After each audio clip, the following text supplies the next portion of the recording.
morning, Del Oro. Today is Friday, November 4th. Let's get right into our daily announcements. Students. Colleges are looking for students who can problem solve and think outside the box. Put those skills to use by creating your own college gear.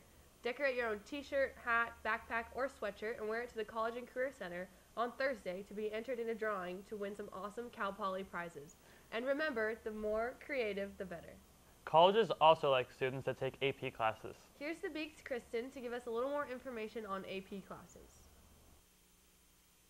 If you're in an AP class this fall, you're probably going to take the test next spring.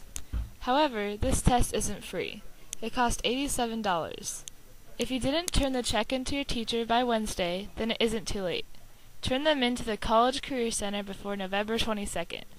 Make sure to write the check to Del Oro and write the student's name with the class they're in. We will be collecting the checks during both lunches between now and November 22nd, which is before Thanksgiving. So remember, get your checks into us as soon as possible. Thanks. Reporting from the Beak, I'm Kristen. Back to you. Thanks, Kristen. Everyone at Del Oro should enroll in an AP class. It looks great on all college applications. Girls Club volleyball tryouts are Sunday, November 6th. 12 through 18s are 12 through 2 p.m., 16s 2 through 4 p.m., 14s 4 through 6 p.m. Contact Jessica Moore at 916-300-4329 or B. Moore in room 407 with questions, or check out the website at sierragoldbb.com. Basketball tryouts will begin next week. Monday's times are as following. Freshman girls are 5 to 7 in the Yokoti gym. Freshman boys 3 to 5 in Yokoti. Varsity and JV girls 5 to 7 in Bonner gym. Varsity and JV boys 7 to 9 in Bonner. Flyers will be posted around school showing tryout times as well. Please remember you must be cleared through the front office in order to try out. I hope everyone had a great time at homecoming last weekend. Here's Amanda to remind us of how well our school and each class did with decorating our themes this year. Hey Eagles, hope everyone had fun last week. Let's take a look back at this year's gym. Freshmen took fourth, portraying Captain America's patriotic spirit. Juniors came in third, who gave their side of the gym a traditional comic book feeling to show off Superman. Coming in close second were the Spider-Man sophomores, who included many different characters in their gym. And last but not least, the seniors took the cake with their depiction of Gotham City and Batman himself. Thanks to everyone who helped make this year's homecoming amazing. Reporting from the Beak, I'm Amanda. Now back to you guys. Thanks, Amanda. Our school did a really good job this year. It was a great way to end our last homecoming as seniors. Another great thing that happened was the rally. Here's the Beaks Jay to show us a little flashback of the homecoming rally. The homecoming rally was kicked off with a performance from our cheer team, which was highlighted with basket tosses assisted by our Del Oro football team. Up next was a show from our Del Oro dance team performing to TNT.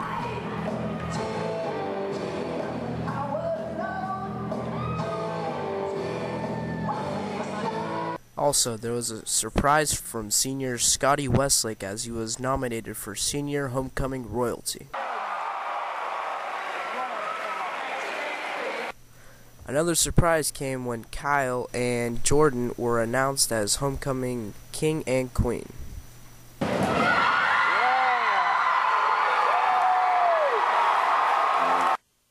And of course, the seniors took it home as they won the Homecoming Rally Dance.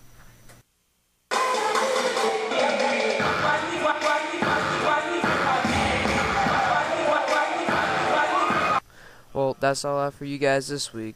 Back to you. Thanks, Jay. That was a fantastic homecoming rally. All the dances were great, but the teacher's dance was definitely my favorite.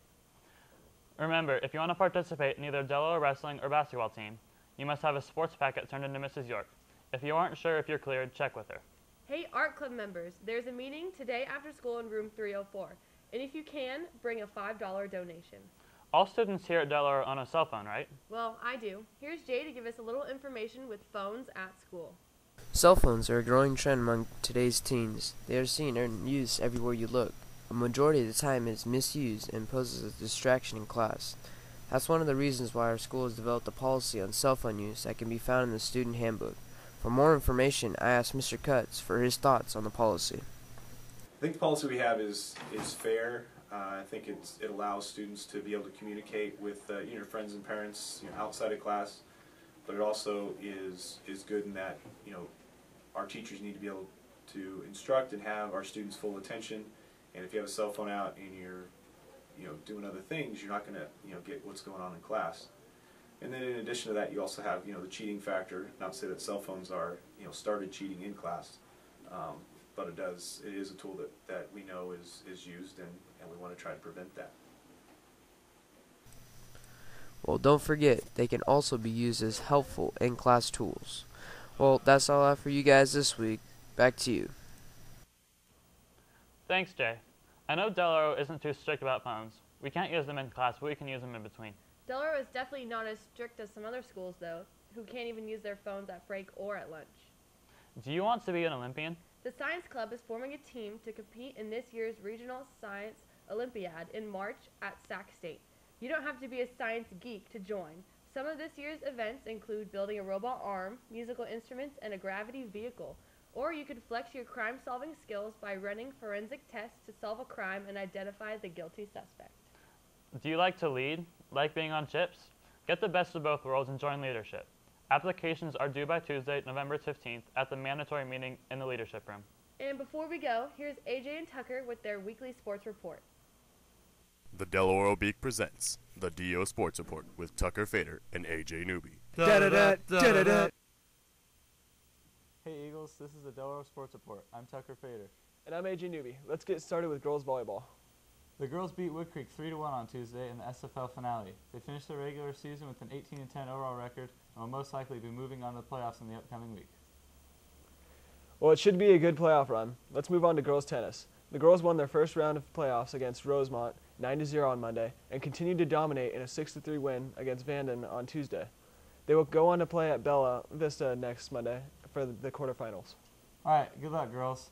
Girls water polo just finished off an undefeated regular season and are looking to extend their string of victories into the playoffs starting this Friday against Casa Roble. They finished with a 23-6 overall record, but they went 12-0 in league, and hopefully they will continue their success. Well, last Friday was the homecoming football game, and Del Oro dominated as they have all season. The game was highlighted by Bobby Hetherington's passing game. With a solid 78% completion rate and a 217-yard total, Bobby and the Eagles rolled over Roseville's defense.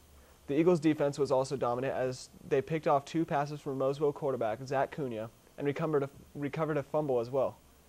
The final score was 45-20. Certainly was a game to remember. Football has their next game against Wood Creek on Friday, and if they come up with another victory, they will win league for the second consecutive year. They will then move into the playoffs and most likely will play in the D3 bracket. That about does it for today. For the Beak, I'm Tucker Fader. And I'm AJ Newby. Stay fly, Del Oro. The Del Oro Beak presents the DO Sports Report with Tucker Fader and AJ Newby. AJ and Tucker. From our crew here at DOTV and the Beak, I'm Jack. And I'm Haley. And by the way, happy birthday to Alex Schneider. Have a great day, Dio.